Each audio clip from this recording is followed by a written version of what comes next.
Welcome to the GWAC Architecture Council's video library. The following presentation by Christopher Irwin of the U.S. Department of Energy is entitled GWAC Salon. The presentation was given on April 16, 2024 at a face-to-face meeting of the GWAC Architecture Council in Minneapolis, Minnesota. Welcome, Chris. So Chris Irwin joining us today, Department of Energy, Office of Electricity. Thank you, Chris. And then can we do the same thing for this one? Yes, you may. Recorded and I said it, the consent is built into the video. There you go. So you have now permission to post it. All right, we need a blockchain to record that. No, we do not. No, just not very. We're only protecting the valuable things, remember. Trying to keep it. So I'm going to stand for a little bit and eventually I'm going to get tired and sit down. But so it was built on the agenda as DOE guidance. But that's not exactly honest, is that I want to have some discussions about a couple of different things that I've been sort of wrestling with longitudinally. And the council is an assembly of very smart people who care very deeply about the electric system, and who participate in various different parts of it. So we're all pre-deployed to different parts of the elephant, and biased towards progress and innovation.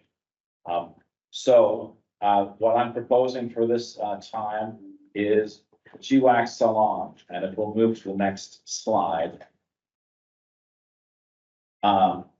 Not a hair salon, because there are fewer and fewer of us who are worthy of a hair salon here, but more inspired by the 18th century tradition in France and other places, where you gather and discuss things, sometimes vigorously, it says with spirit up here, about the latest literary, artistic, and scientific works. My thought is to put about 20 minutes onto each one of these, because there are going to be a couple of sort of guides to the conversation, but it's like me talking is not going to benefit very much here. So I sort of want to start the conversation, and then we can use the 10 cards and a little bit. Just try to keep your comments pithy, so keep the back and forth going as much as the content of what we're saying. But here's the list of things that are repeatedly and continuously on my mind in here. We have the topic of data, and I'm going to start us off and try to seed the conversation with a couple of macro perspectives and a couple of micro perspectives in here.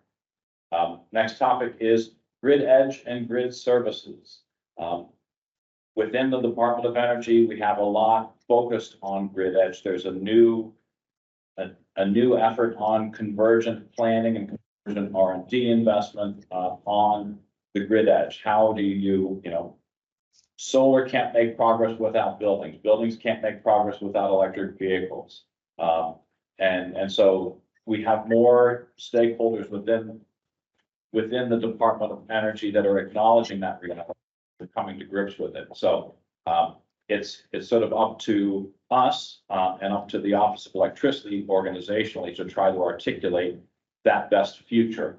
And I think that the language of grid services is one of the most powerful things that gets us over the traditional thinking of load only and things like that. Next topic is degrees of observability and degrees of in there.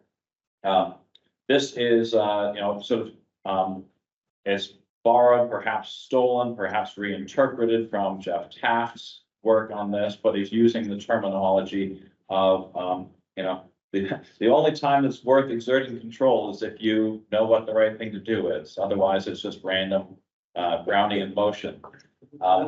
And so observability and control work hand in hand together, and observability is not more than ever a collective endeavor and a multi-stakeholder endeavor, as is control. And so that presents some challenges to traditional thinkers in the space. And finally, time permitting is the regulator's dilemma, which is a serious topic that I will leave undefined for now. So with that, let's get into it. I kept these slides very sparse, and we're going to stay on them for quite some time. So you'll be able to take a look at this, and then we get into the discussion of things. You know, I've been thinking about a large-scale data strategy for some time. I've been very impressed with the European data spaces initiatives and things like that, where they, you know, it's like if data is the new oil and every person on the planet is producing data and it's essential to our economy, then we need that perspective to use the way we work in society and the way we work on things. And so we have done a couple of different things along the lines of exploring an electric sector data strategy. Sandra Jenkins, my colleague, and Roshi Mategi, also my colleague, worked on presenting a series of webinars on exploring the data space in different areas, transmission, distribution, device level, and component level issues and things like that. We ended that series of webinars with an in-person grid data summit, where we had a lot of sort of, you know, big thinkers to try to come together and tackle the issues. But the reason that we need that data strategy is everybody has data, but nobody has enough data to really accomplish their own objectives. You always need the information from somebody else. That did not used to be the case. Utility created its own data, used its own data, shared it, except in the form of a bill, and everything worked just fine. But now you move into the future is the utility is no longer complete. The building operators are no longer complete. The microgrid operators are no longer complete. Everybody has an incomplete future because of the needs of data from other people. And we have the worst mechanisms for sharing data. You know, establish a platinum level of trust with each person, and of course, I'll share my information with you. But that's just sort of a pathetic strategy for moving forward. So that's first macro perspective, is that we are trying to move out on what is this big picture articulation of a data strategy for the entire electric sector. Small job. Next thing is total available data. This is a macro perspective, but initiates at the bottom. So that is at the top. Second one is begins with a thought exercise, is that data originates in devices. Data originates in assets that permeate the grid. But every second of every day, data is created and originated in a specific place at a specific time. And so there is a mathematical definition of the amount of data that is created on a per second, per square kilometer basis that is relevant to the electric grid. Once you have that, so every meter, every recloser, every substation, every inverter behind them, each of them have this data that's being originated. Some of it is being used right there, and it never goes further. A very small percentage of it is moved. So we move that data back towards our enterprises and things like that. But really, until you know the total available data picture, then you're incapable of deciding what information needs to move, how much information needs to move, how should I plan my communications network for the next 5 years and things like that. So with that total available data ground floor, you can decide how much data do I move today. With the emergence of new assets, how much new data will exist in the landscape in the future, and how can I plan my communications needs and rely on the communications capabilities of others. So with that, those are the two macro perspectives on it. And maybe I'll pause there with the two sort of, big pictures. and get some inputs on, it's like just thoughts and feelings and things like that. Mr. Ron Melton, you are the first up, and Jamie, you're keeping an eye on the phone. So Chris, couple of things I don't see on your list related to the macro perspective is what data do different entities really actually. There are a lot of entities who want a bunch of data, but whether they actually need the data is not clear. Yeah, and I think I may have fixated on this in a previous discussion with GWAC, is if they're an engineer, they know in their hearts that they need all of the data. Well, I'm thinking institutional. No, I'm thinking it's like NERC thinks they need all of the data in order to be the responsible entity that they're charged with being and things like that. Great. So this, the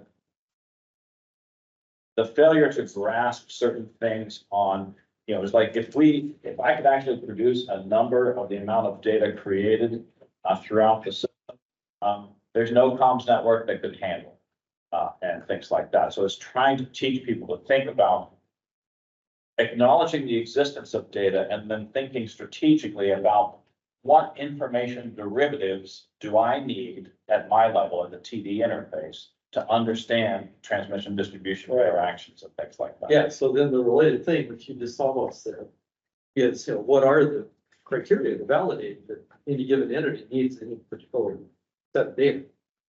Any given particular time. And the third one I made a note of was what's the useful life of this?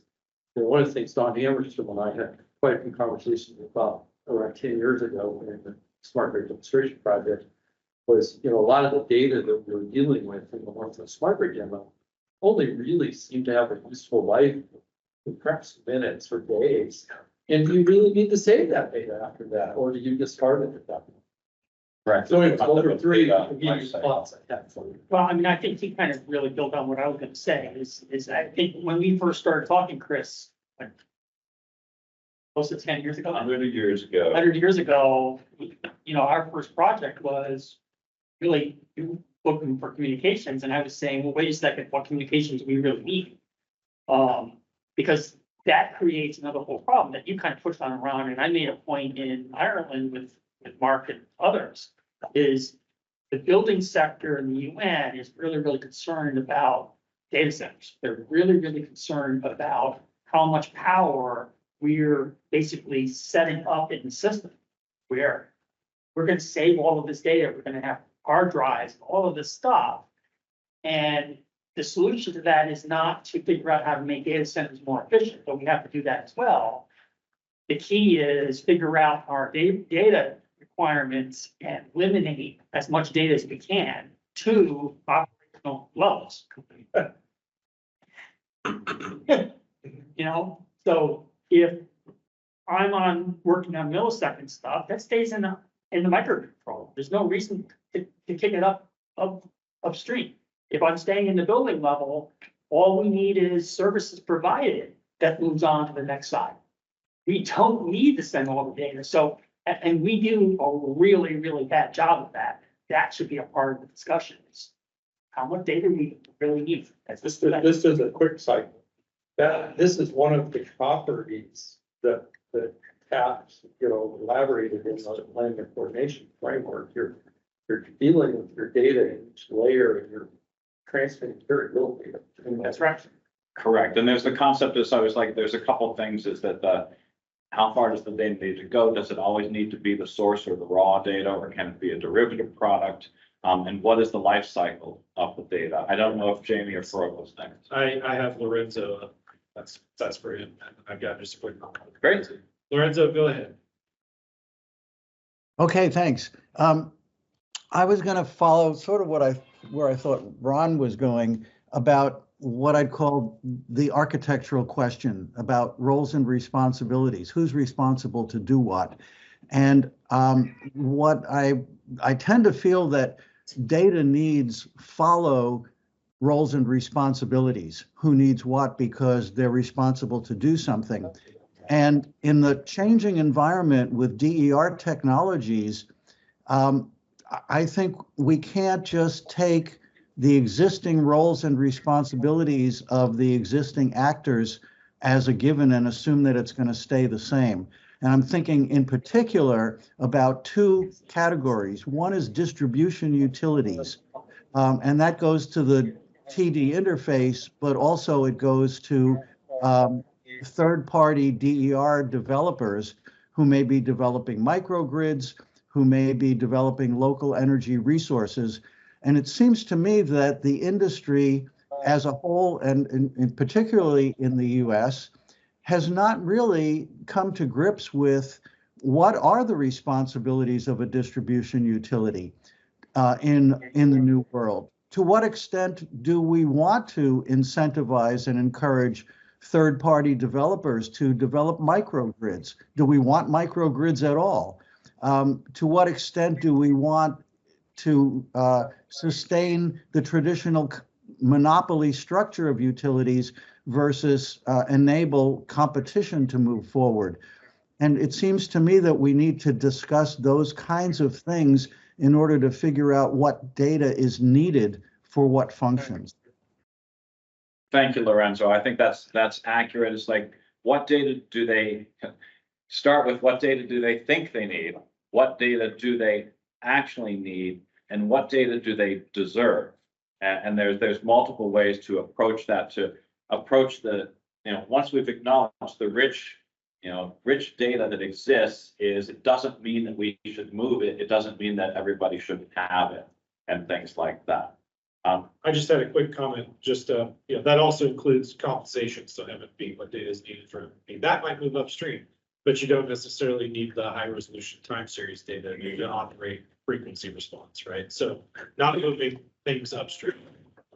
But it also has to do with thinking about a transition in the architecture. There will be new actors that don't exist or don't do the same things today that they did yesterday. Yeah. So I think with respect to data, there is no shortage of data. The main question is really separating the useful data from the data that may be in error, or even if you use it, you might get wrong results. Now, one thing is that in the social media, they have, you just type in something and immediately you see something shown to you, which is in line with what you were looking for.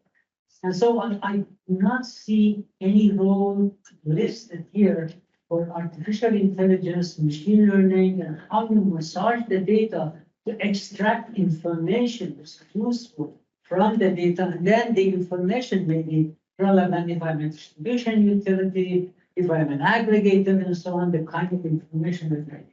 Right. And I think there's also some large scale things to be talked about in terms of, what is the expected utilization rate of data? Because I think that the utilization rate of most data is quite poor in many things. This is like, we don't maximize the use of the data that's created because it's so cheap and because it's so effortless to perceive it and things like that.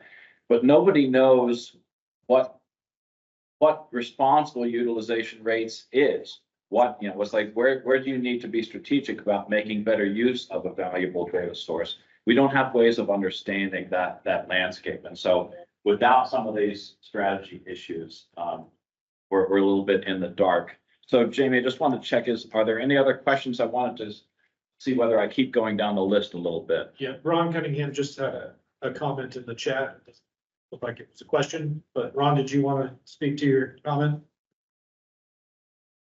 Real quick, yes, it's around a topic that I don't think we are really bringing to the table. Maybe it's hidden purposely, but around this data sharing or availability and make that open to quote everyone or whatever, is that we've got to balance that against, there is some data and information that needs to be protected, so that we can not freely give it to our enemies, whomever they may be, domestic or foreign. to destabilize the grid and our energy and electric sourcing distribution capabilities.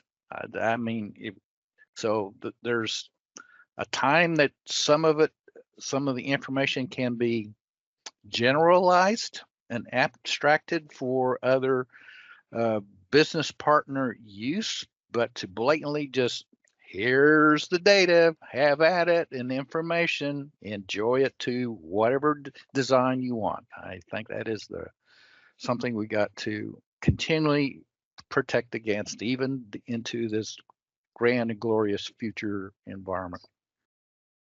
Acknowledged, Ron, and thank you for bringing it up. There's, there are real and perceived threats in that data discussion, and some of them are artifacts of old worlds. But if we decided that our freedoms were so precious that we should actually maintain, a sort of a more of a totalitarian state, that wouldn't be the country we choose to live in. And so I don't want our discussions on data to move back into overly conservative interpretations of what data does the public deserve about the grid.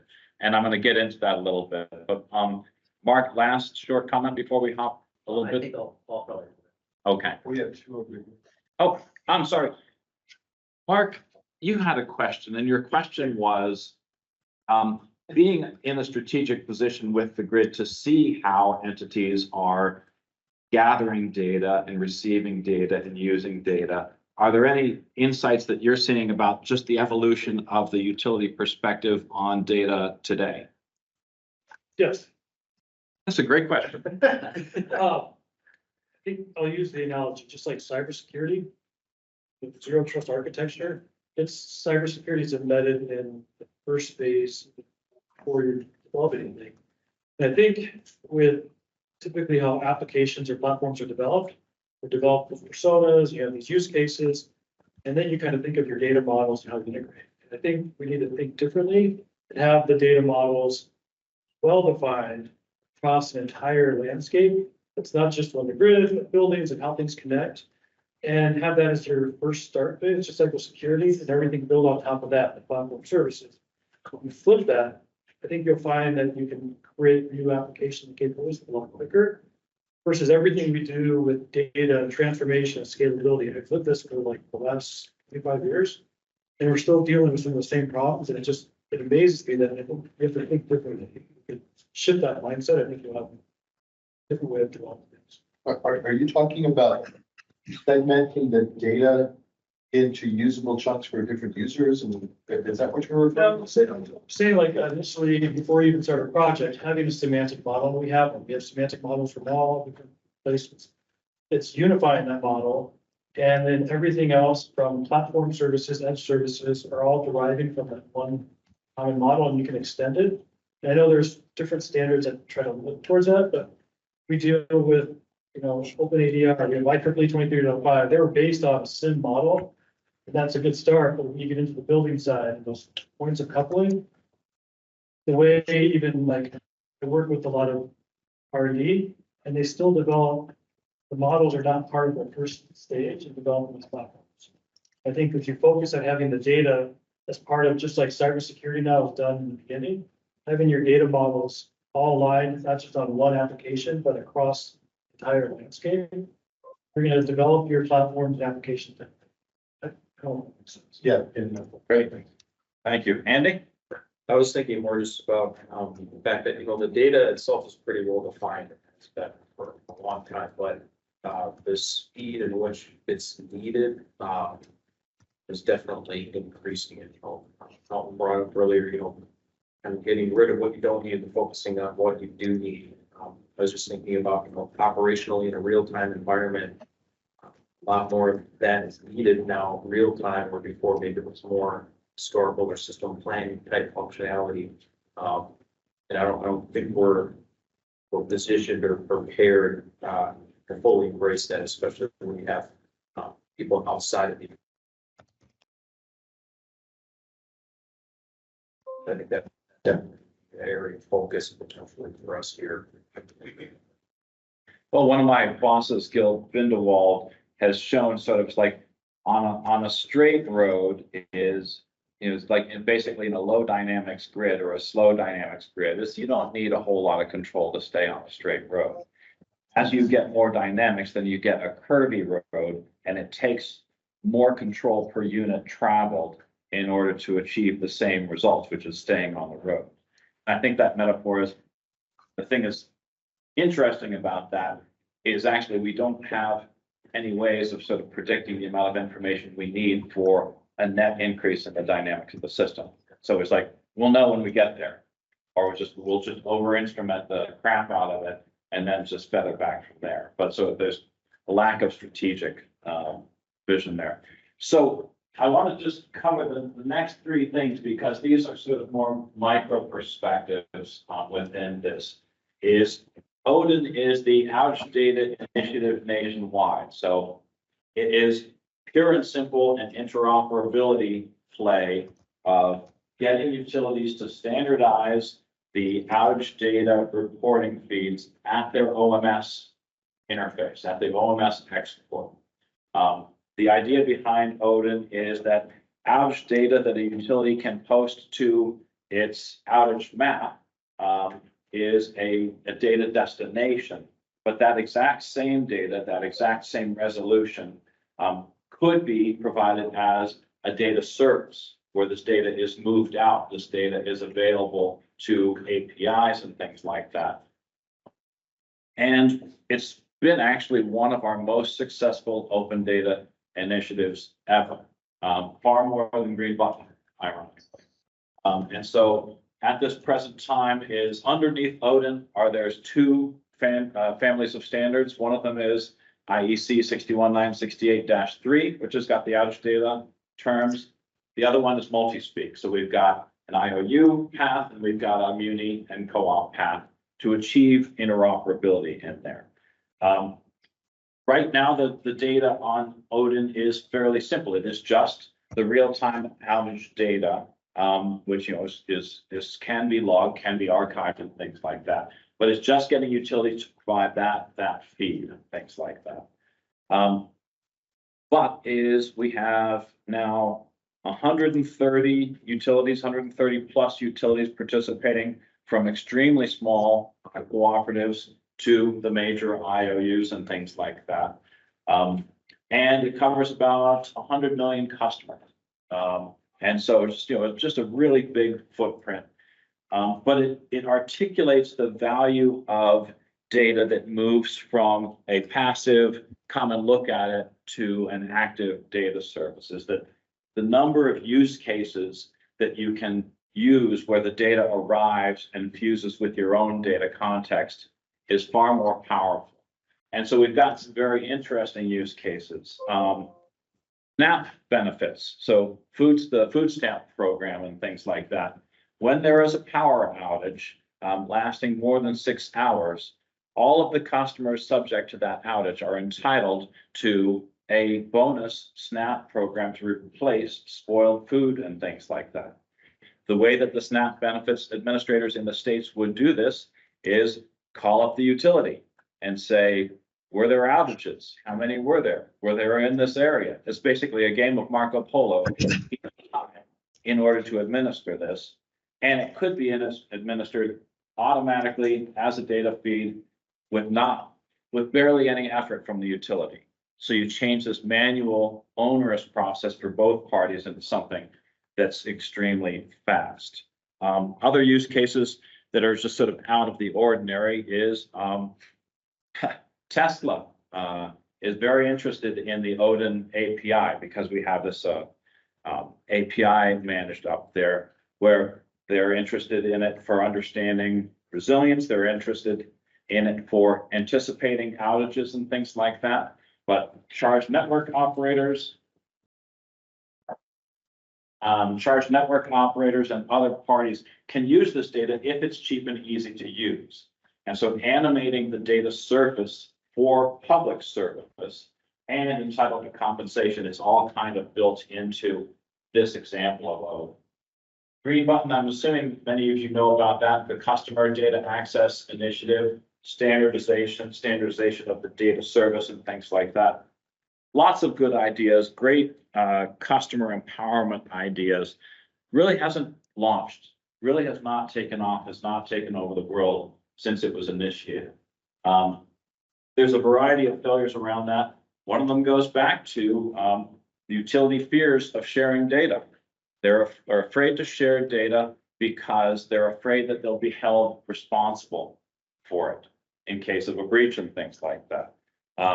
Sometimes they're afraid to share it because they don't know how people are going to make value of it, and they're sad that they might be missing out on an opportunity. So they slow roll the data service in that respect. There are many, many reasons, some legitimate, you know, if you know, the oversight boards say share the data, but if anything bad happens after the fact, we're going to hold you responsible. That's an unfair deal for a data service provider, and we need to find ways to bracket that. But there's huge uses for customer energy usage data, from microgrid development to home energy retrofits to solar siting to lots of other things in here. So just wanted to lay that out. The final thing is in the topic of grid transparency, and this gets back to Ron Cunningham's observation, is as much as the grid could be made vulnerable if we published every single wire diagram and the details of every control asset that we have on the grid, customers should not be made blind to the system. Customers should not have to play hunting in the dark with where could they site a solar panel on their home or not? Could they plug it in their EV or not? The level of blindness at the grid edge is too high. We have mechanisms for talking about it in terms of hosting capacity, but there's no standardization on it. But there is a desire to do something better. And so, but at the heart of that is data. And in some cases, we need to think about grid transparency as a service, as a reimbursable service. But what should be the new definition for a public service for a distribution utility, with what it knows while still maintaining its responsibilities against, attack and all these other wonderful things. So I'm going to pause and we got another 5 minutes on this, and then we'll roll to the next one. Okay, I think you're up first. So one of the use cases that's come up, it was our last GWAC meeting where we talked about benchmarking. Markets got this. I hear from our local sustainability officer, they had a benchmark. South Portland had a benchmarking. But using Green Button, every building owner has to download their data, then they put it into a spreadsheet, and it's like, oh, they get like 5% compliance. And it's a law, but they don't want to go and bang all these commercial owners over the head saying, well, you didn't comply, because they understand as a city that this compliance path sucks. And we need to do it for both the gas networks, albeit hopefully the gas will go away, but certainly the electric networks. So, how do we close this loop? Well, the best success on that so far is the province of Ontario, Canada, is that they have set mandatory Green Button Connect My Data, so the full-on data service for both gas and electric utilities in the entire province. It just went live a couple of months ago. So it's still, I'm sure it's got its growing pains and things like that, but it is a certified, Green Button Alliance certified implementation of Connect My Data. That's To another third party. Yes. That's the So problem. Connect My Data is the customer says where it goes. Okay. And it goes. All right. Ron. I'm gonna pick on two people online. First, Lorenzo. Lorenzo, you want to unmute? Yes. You have a question for me? No, you had a comment or a question. Oh, the Chris. question in the chat. I was just wondering to what degree of geographic granularity does Odin go? Does it cover like even very local distribution line outages? So, great question, because it is a point of concern. Currently, what we ask for from utilities is county or zip code level outage data. And the one thing that we would refuse from a utility if they offered it would be premise level data. And some utilities do offer premise level data outages and things like that. But in general, is the resolution is or zip code level. We believe that a finer grain is possible, but it has to be a negotiated and discussed variable. But basically, a 15-minute refresh of touching the OMS and county or zip code level is what we're pursuing. So I have a follow-on question and then let me handle the next. In the data set that you're anticipating for the utilities, are you looking at real time, 15-minute delay, 30-minute delay? Is there any requirement there such that if the utility has an outage for 20 minutes, they're able to resolve it, you want that data? Yeah, so it's basically if you put it on your outage map, then it should be part of the feed. There's no rules as to how and when they put it on an outage map. They may get to it 2 hours after the event.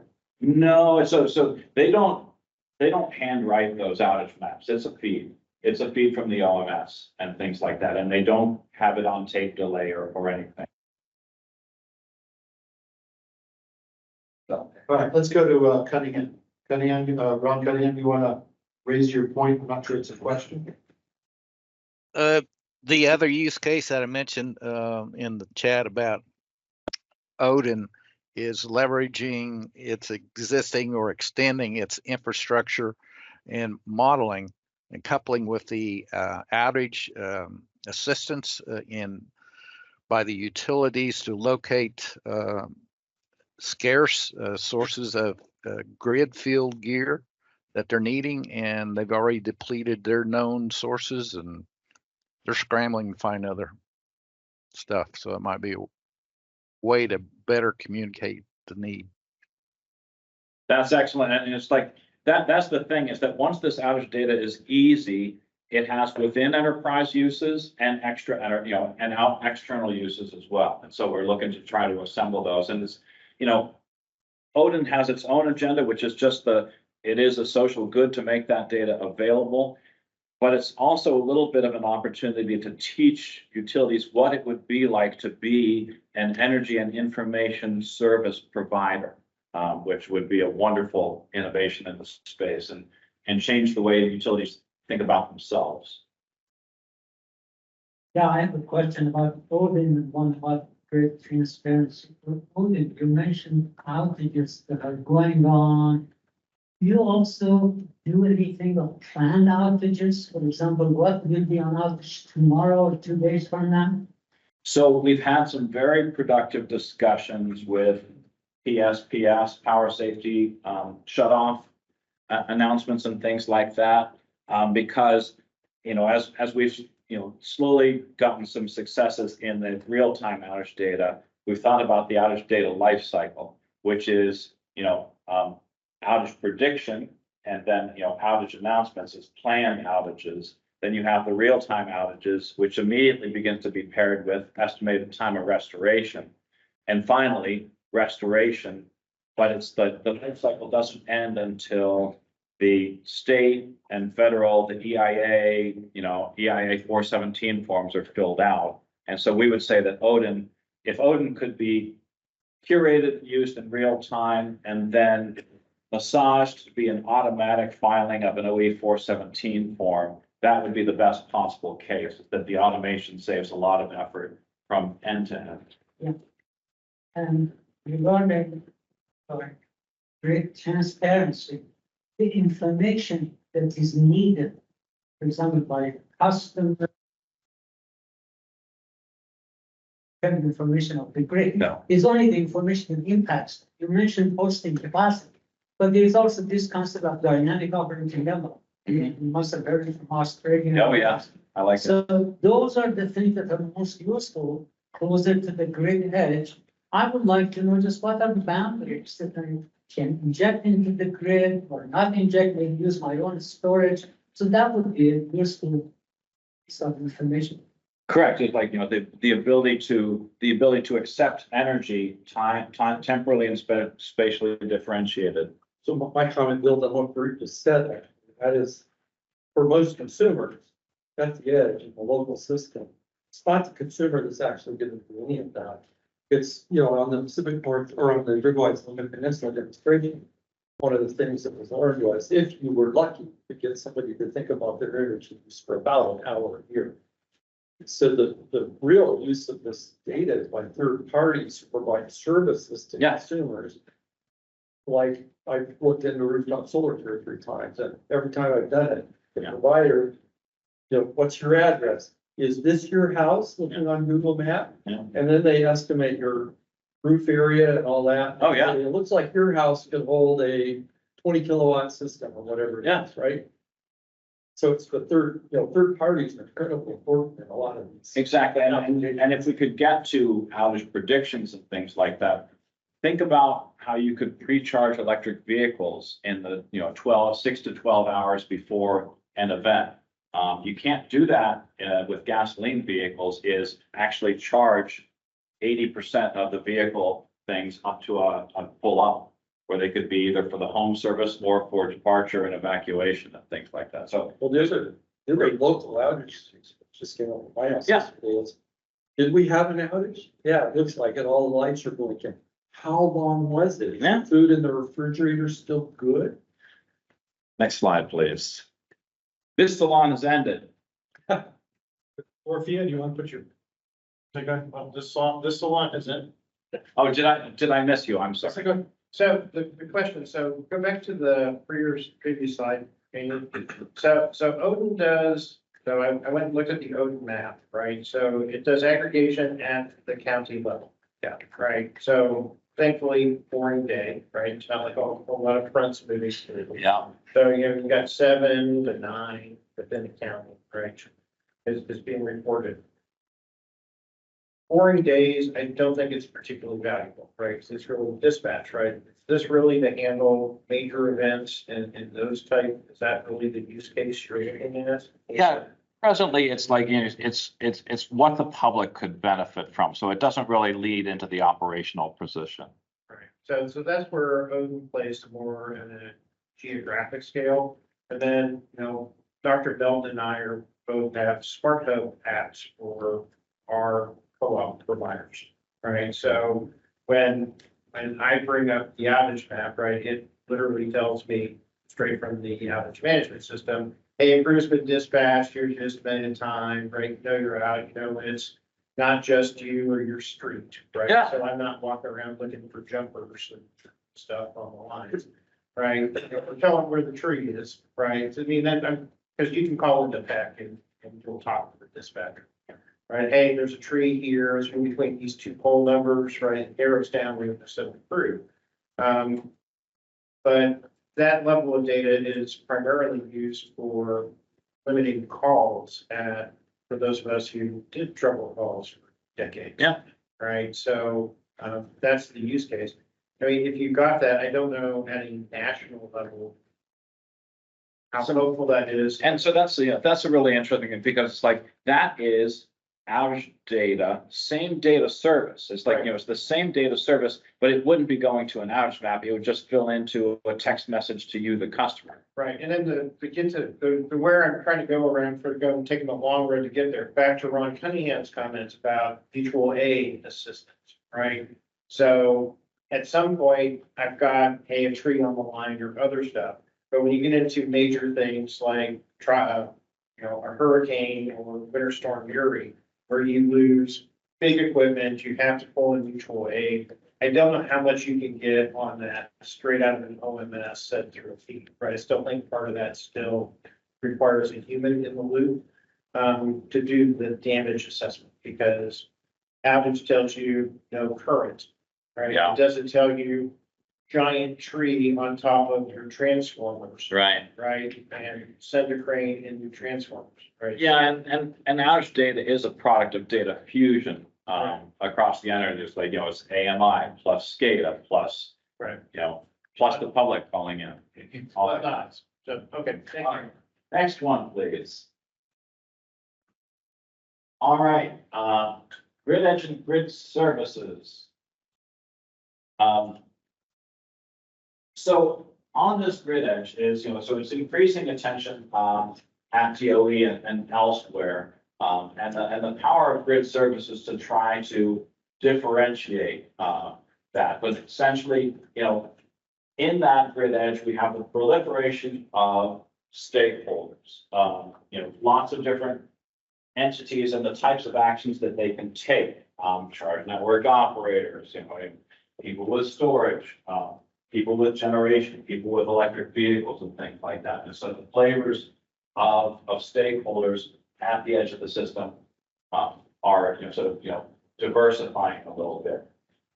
There's this departure from the classical bilateral relationship is because of connectivity and because of the types of assets that are being installed, is that Ford Motor Company can be a proxy between the customer and the grid, and very much would like to be in some cases. And they'd like to be the customer's friend in thinking about home energy needs and things like that. Tesla has these relationships as well with storage and with their vehicles in there. And so the perception of a customer to utility relationship isn't strictly true. There are intermediaries, there are third parties who are blurring the lines of what comes in there. And so that departure from the bilateral relationship changes, it changes the capabilities of the customers. They have these amazing capabilities and things like that, but it also complicates the relationships. Is the utility can't just go to the customer and say, can I shut off your power, or can I do this, because the customer already has additional loyalties to other vendors and things like that. And the magic of connectivity allows those relationships to persist in the world. Now, obviously, I don't need to say anything about the explosion of capacity, but the grid, the grid service capacity at the edge of the system is enormous and going up every day. The amount of rolling energy storage in electric vehicles dwarfs the amount of stationary energy storage on the grid, and will forever and always dwarf the amount of stationary energy storage on the grid. So that's a fascinating thing to contemplate there. Too many times, when we talk about DER, we talk about these things, utilities feel like they're on their back heel, is that they're defending the grid against DER. And trying their hardest to maintain reliability despite all these other parties that they have to work with and things like that. And so I'm thinking about ways as how could we change that relationship where, it's desirable, it doesn't permanently erode the asset base of the utility. Utility has a viable and vibrant role to play in the system. And it will change the way that grid operators engage with DER and grid edge assets and things like that. But if we if we're forced to stick with the fact is that all of these new edge assets only add chaos and unpredictability to the system, and it's our role to stand guard and protect the system against these things. It's a mentality that's going to complicate our future forever in there. And so the obverse of that is that if the grid is open for business and for DER connectivity at the edge of the system, how does a utility get to justifiable rate cases? can the solicitation of DER in the system, as the increasing, it's like as more and more grid services are called and fewer grid services are available from the edge, can you actually prove economically is that our buy price of grid services on this feeder have exceeded what it would cost for us to upgrade the feeder? Therefore, they almost get a self-justifying rate case as grid infrastructure must necessarily co-evolve with the system and the needs of the system and the needs of the customer. And then one thing that our grid services diagram, which is brought into being partially and thanks to Jamie here, is that one thing that this doesn't show you is what are the monopoly grid services that we're not talking about. These are collaborative grid services. Customers cannot offer alternative conductors to the system. Customers are not responsible for protection settings. But we actually I don't have a complete list of what do we treat as monopoly grid services today, and what grid services do we say are negotiable. And so that's sort of the layout for the conversation that I wanted to put in for the next few minutes here. So I'm open to conversations. Ken, you're always first at bat. You said something just a minute ago, and I think I missed part of it, where you're talking about the self-justifying, you've got all these new assets that are going in there on the distribution grid, and they're gonna be the lowest cost asset versus reconductoring and all that stuff. The problem I see with that is, yes, technically, totally exactly right, but we have a policy problem in how we support utilities in revenue generation. And that is the age-old argument of cost of service regulation versus they want to put assets in. They want the more expensive thing. So we got to break that paradigm before we ever get to this. Well, and I guess what I'm trying to say is that as the network provider, they deserve to upgrade the system to keep track of things. And we need, and we want them to embrace DER. But right now it feels like sometimes embracing DER is falling on your own sword. It is denying yourself revenue opportunities. That's right. And so if there's a way that we can have the measurability of the DER solicitations, you kept the dynamic operating envelope as wide as possible. Fantastic. We want to make that dynamic operating envelope wider. We want bigger pipes to pull more grid services off of our system. Then it comes into a justification for the utility to maintain its share of the infrastructure in a way that's, more deterministic, more evidence-based in the system. I think, Mark, you are pleased. Yeah, I was gonna say something very similar to Kay, is that, what helps us define the process or what can support objective analysis of those things. I mean, like our grid deferral opportunities are near zero in a lot of cases, and like why exactly is that? And I guess the question is,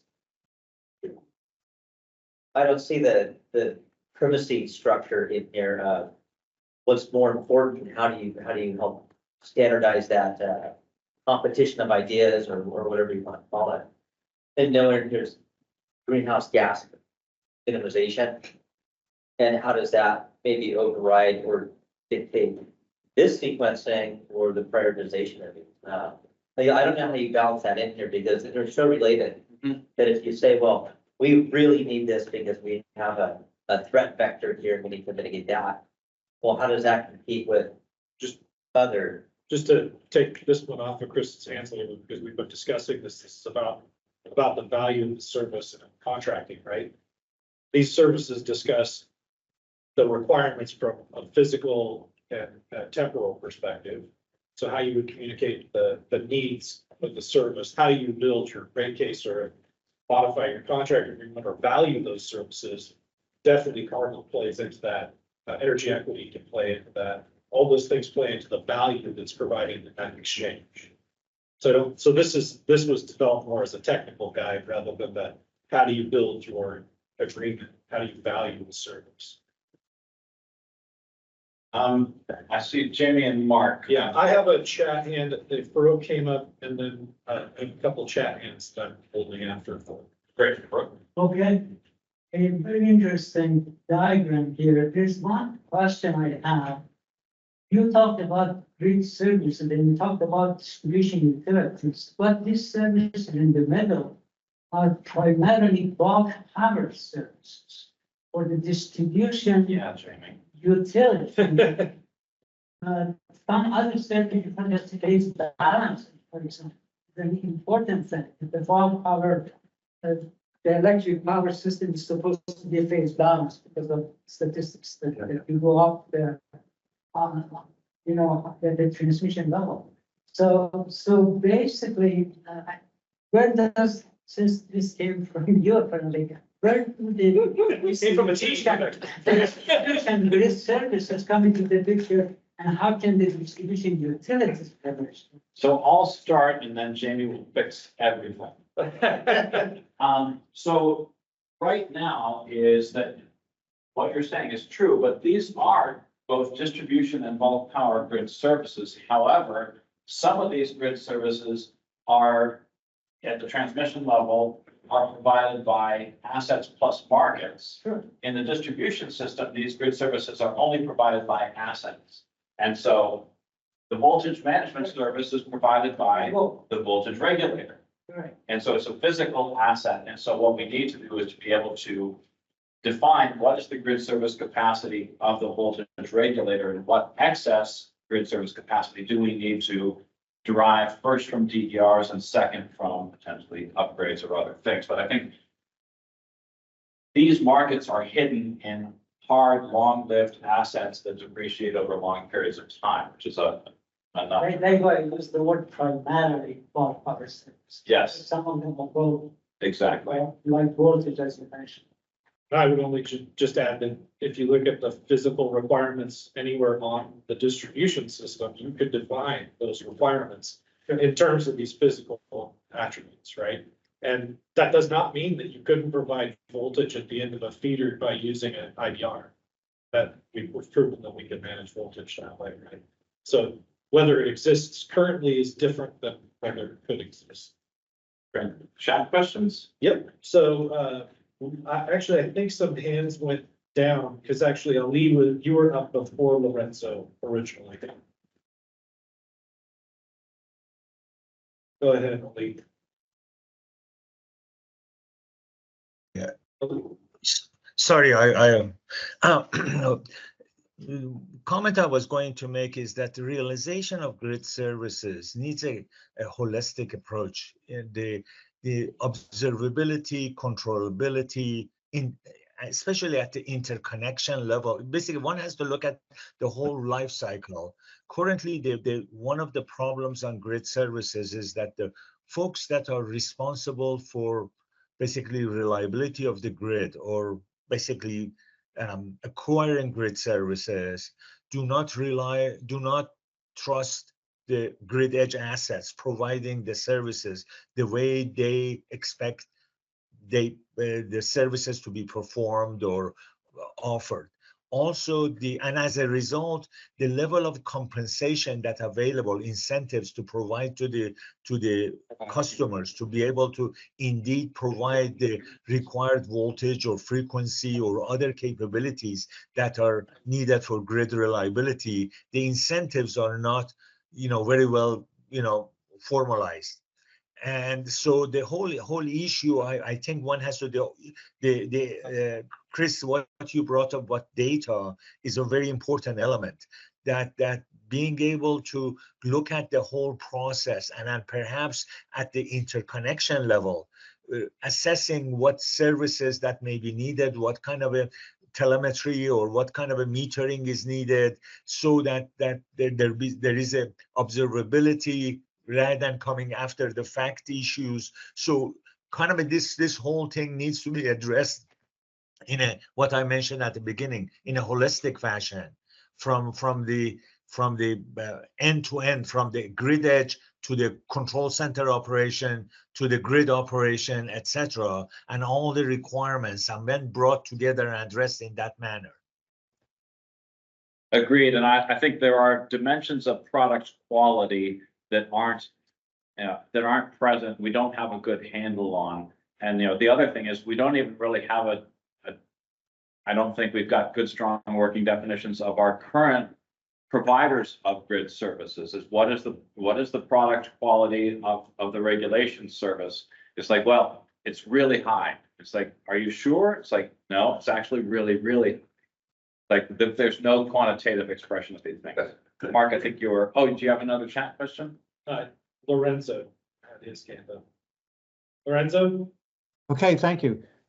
Chris, I really love the way you framed this topic, because the two points that you made that I wholeheartedly agree in, one, that the industry can't stay stuck in a purely defensive posture towards DERs. They're really essential for where we're trying to go. And two, posing the question of what is the right mix of monopoly services versus ones that can be provided by multiple parties in a competitive framework. So I think those are very much hugely important questions. A couple of thoughts that I'd like to just throw out. One is that as far as the utility as a monopoly and earning revenues, I see in regulatory proceedings an awful lot of regulators, states, policymakers stuck in this conventional revenue model, which has to do with delivering kilowatt hours. And I think a part of the transformation that has to happen is thinking about the distribution utility in terms of what services it's providing to the users of the network. How do those services get priced? How should the users of the network pay for them, and so on? So it's rethinking really the revenue model based on a different concept of why do we need a distribution network and who benefits from it. Largely the participants in the network, which are customers and DERs. I'll just mention, if you're not familiar with it, that the state of Maine has started a statewide DSO study to look at a different way of thinking about distribution utilities, creating something like an analog to an ISO at distribution level at a statewide level. And it's the first thing that I know of among states in the US that are doing something as ambitious as that. The other point I want to add is that in terms of the objectives and that you've got listed, non-energy benefits needs to be part of that picture as well. The CEC today is having a workshop on non-energy benefits as they're thinking about evaluating alternative resource types and portfolios to achieve 100% carbon-free energy by 2045. When we think about the value of DERs, I think the conventional cost benefit, just looking at what's their value to the grid or their alternatives for energy, is not big enough. I think we need to think about their value for decarbonizing the economy, their value for creating additional resilience that you don't get from the bulk system. And especially, I think the least well-developed area is energy justice and equity. What do local resources do to advance local justice and equity, giving communities a larger share of the benefits that energy assets can provide? So I'd suggest sort of expanding this vision to include those.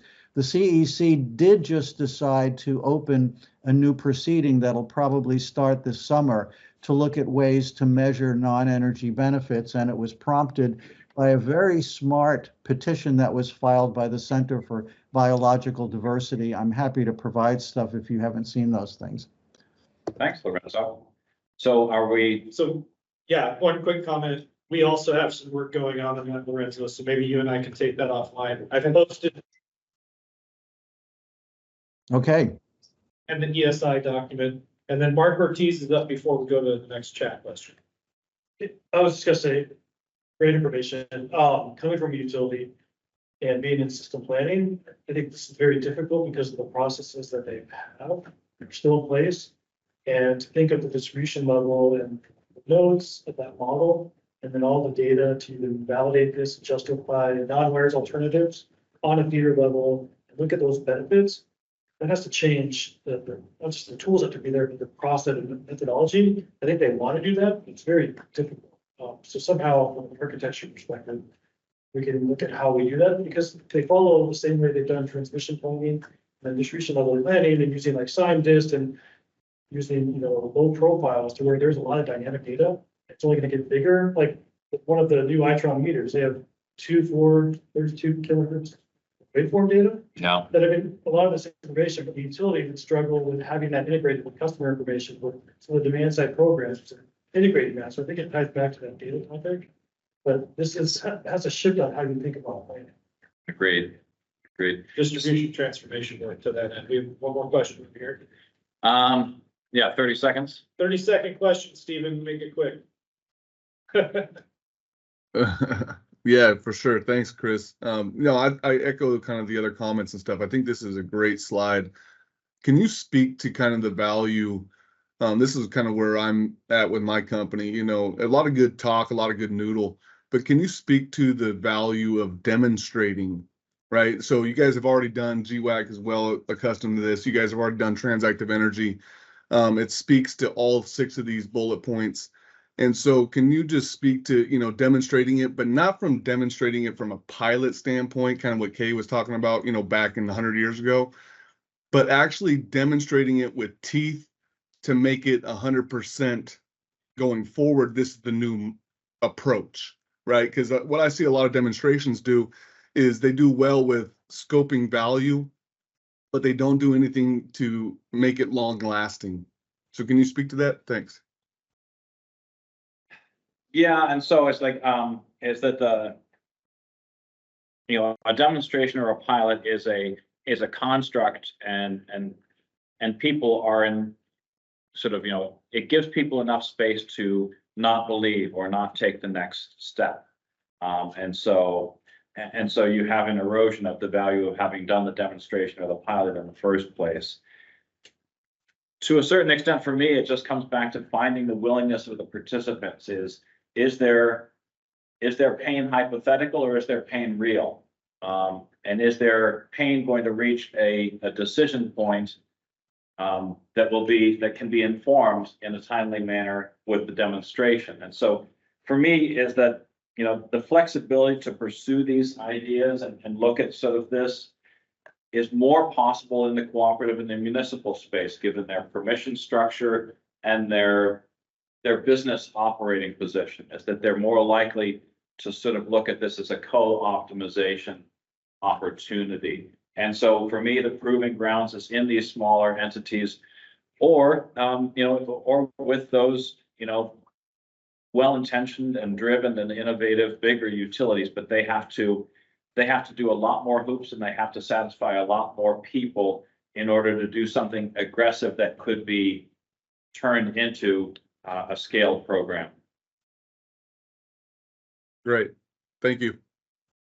So, Jamie, I think I'm going to cut this off because there's just 15 minutes left in the time.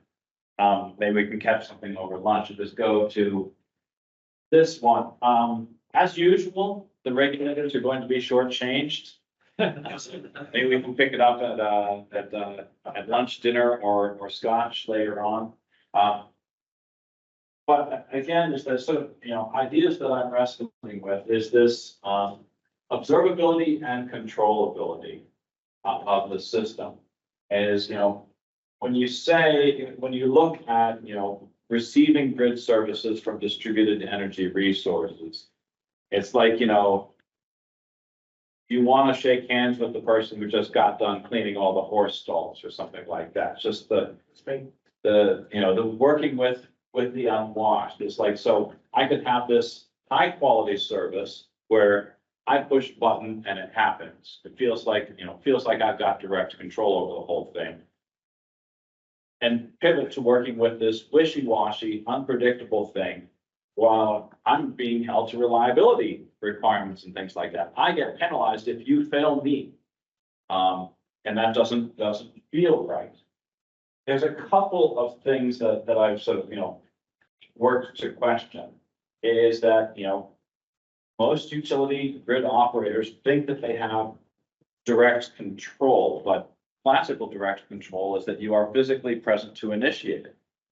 And that is the only thing that is truly direct. Everything else is delegated or intermediated by things that were unreliable, that over time have become reliable, or you just think that they are. So it's like they prove their worth and things like that. What is that the illusion of direct control is that, remote substation operations were under direct control when you could call a person and they throw the switch, and they said they threw the switch.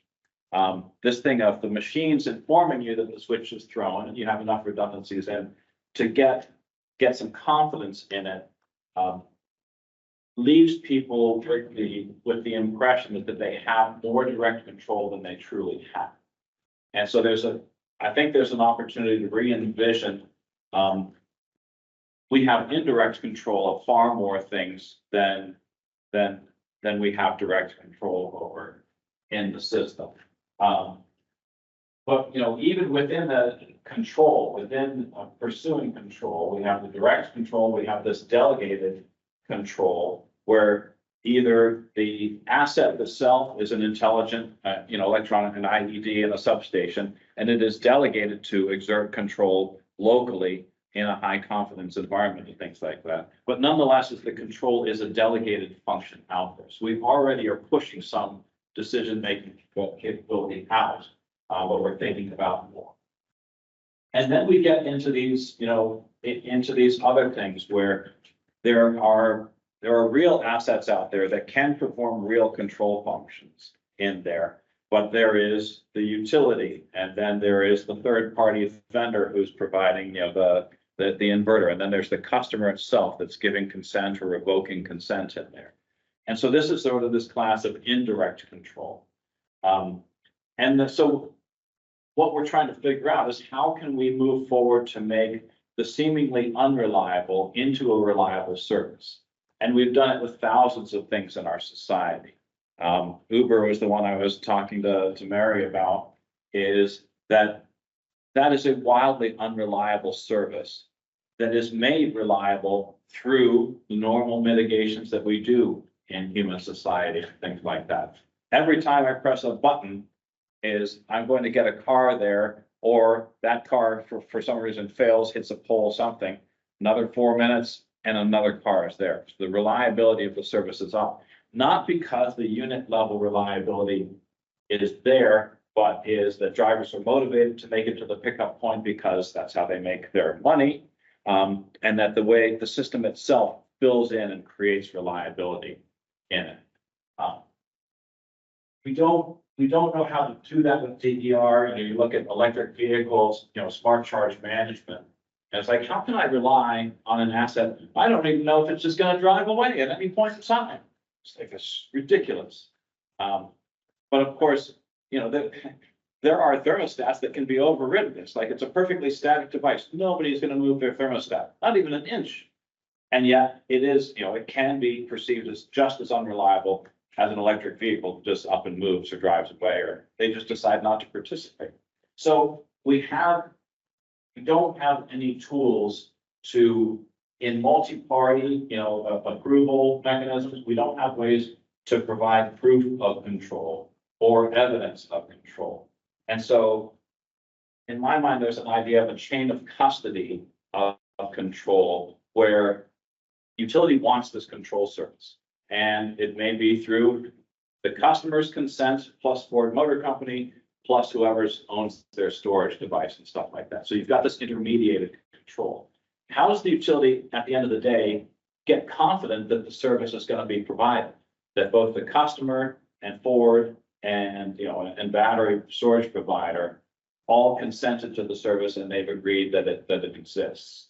There's no way that it can be achieved in a paper realm, but we need to figure out ways to do it in our kinds of systems. And of course, blockchain is one of those things where you have multi-party, transparent operations. But at the end of the day, is the customer knows that the service will be rendered and that they'll get compensated for it. The utility knows they're gonna get it. The same thing goes with observability is, and Jeff Taft has done great things with talking about observability, but observability is not, it is rarely a godlike thing that accumulates to a central point where observability for the entire system is there, is that there's these layers of delegated observability and capabilities like this. And now we have observability services that are possible from third parties. Outage data is another interesting one. The cable industry has 600,000 cable routers on pole tops. They monitor outages, and they stay up for 5 hours throughout an hour. They've got battery ride through on those cable boxes, and they've got comms that work when the poles fall over. So it's like you have these additional observability services that are emerging that we don't know how to quantify and construct into, what amount of observability results in the utility being whole, being able to do its job. And that observability, of course, is bilateral in the system. So I'm going to stop there and look for inputs. I don't know if Marx's legacy. I was going to put mine up. I was going to put mine up. I don't want to be first again. No, you have to be first. Okay, you're first. The systems always work on statistics. Load has always been this black box that we really don't know how it's going to respond. It's going to go up and down within some small parameters. It's still going to do that. If anything, we're getting more ability to change that grid edge through control. So why is there this big, I've got to observe everything. I've got to control everything when we never controlled everything. We controlled none of it other than generators. Well, and it's like, so, and I think the NERC example, I keep bringing it up, but it is a fascinating one, is that they are making some assertions is that they need observability of DER at the edge of the system because it can wag the dog. And so it's like their concerns are legitimate. But their solution to it is that we need observability from the raw data, from the individual DER devices and things like that. And of course, what they need is a derivative observability product delivered at the TD interface that fulfills their observability needs. But we don't have ways of talking about that. And so they say, we need the data. So first of all, we need the registration data. And eventually we're going to need real-time feeds from all those DERs so that we can provide the most amazing optimization you've ever seen. And you will love us for it. And 100 years after we need it, we'll have done. Well, exactly. Well, and also, the system's gonna collapse under its own weight because we're gonna have so much communication running all over the place that we'll never secure it. Goes back to the earlier part on total available data. Yeah, I'm kind of along the same lines.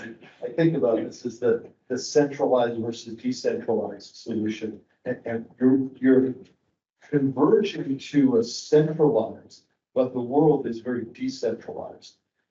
Being a building guy, you're not going to centralize all the ability to manage load and shed load and DERs within the building to the grid. You have to build a observability and controllability at the edge, taking into account all the grid services. And the grid services have to feed into the controllability, which is at the edge.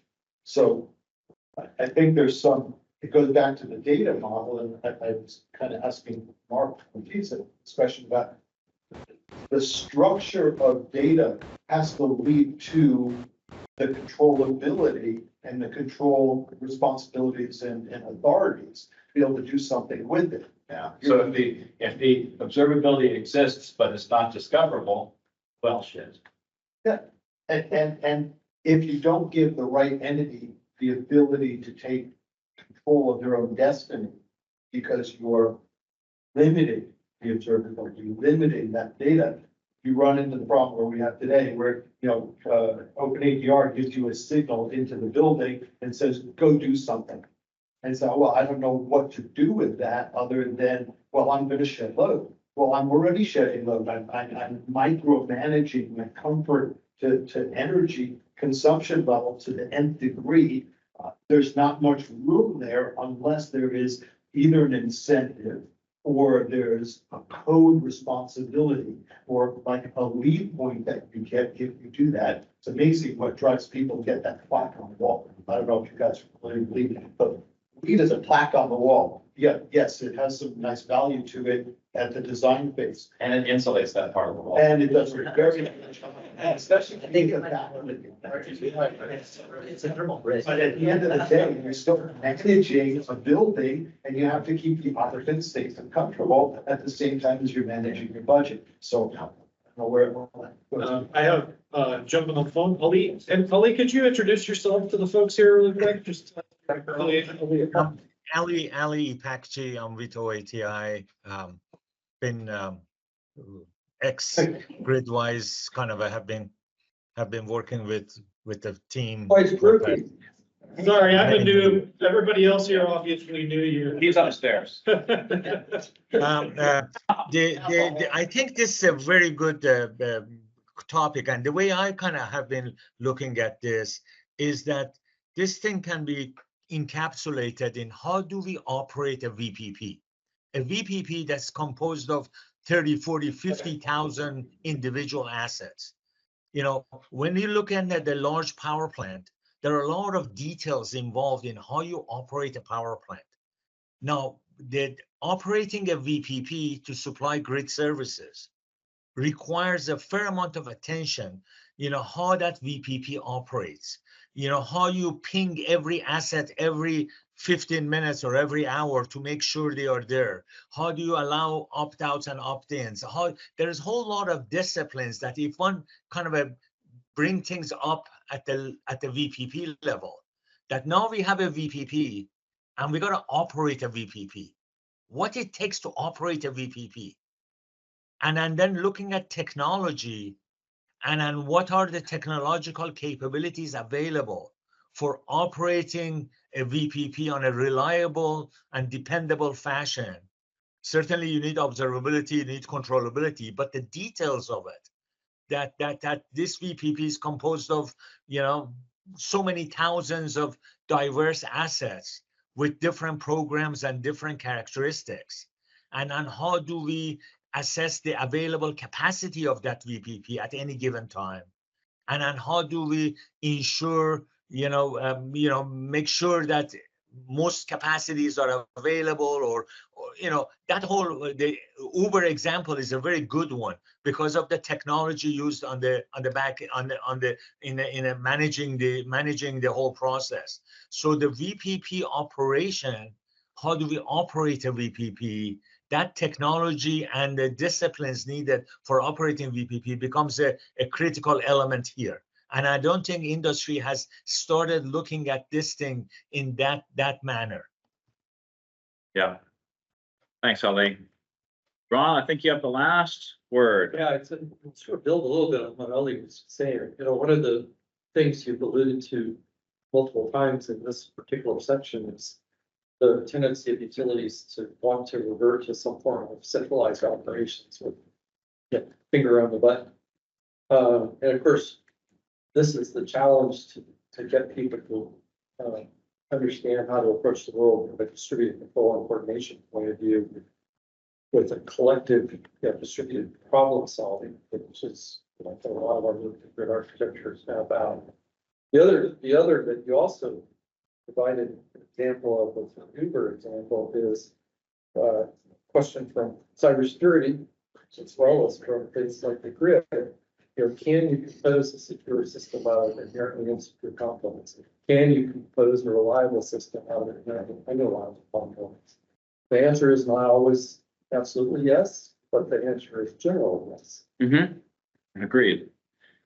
Well, I've used up my time. Should I just quickly flip through these so folks could see what else we are considering? So is this like flipping flat? We've got one slide left. Yeah, you just hit it. Have the preview of what the regulator's dilemma is. You want to touch on that really quickly before we head off? Yeah, so it basically is, it's like, we've gone from three optimizations: safe, reliable, affordable, to safe, reliable, sustainable, secure, resilient. We just keep adding things into it. So it's not just the utilities job, it's the regulator's job to balance those issues. Proliferation of alternatives is that, with non-wires alternatives and really just other technologies within the grid itself, is that where there were, sort of 2 or 3 ways to solve the problem of the day in the rate case, there's now 20. And so, they're charged with sort of supervising that process and saying that was a smart decision. It's harder.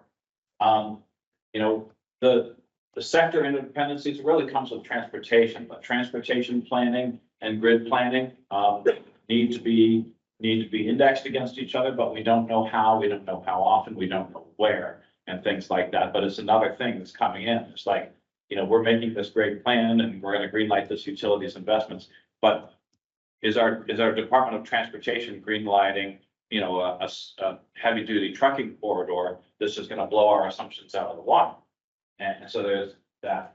The other thing is the loss of influence, which is unregulated, powerful participants in the regulated space. And so Google, Amazon, Tesla, all these things they are not directly touchable by the regulators. They can be influenced and they're part of the game, but they have these independent actors who can act independently that are not under the regulatory purview. Third parties under green button was one thing. They have no way of punishing a bad actor, a third party in the green button space. And so they say, you utility, you have to punish them. So it's like it creates messes for it. And then the final thing is the only way for a sane human to look at this option space and deal with it is with a combination of simulation and modeling and, good, honest discussion and back and forth. But the only possessor of the simulation modeling basis and the ability to execute it is the utility. And the utility stands to win or lose in many of these decisions.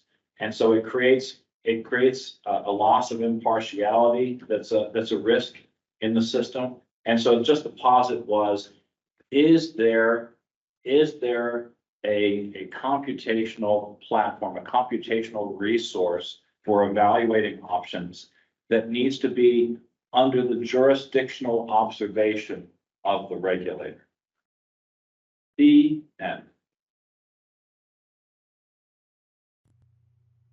Thank you, Chris, for that great presentation and discussion with the GWAC Council.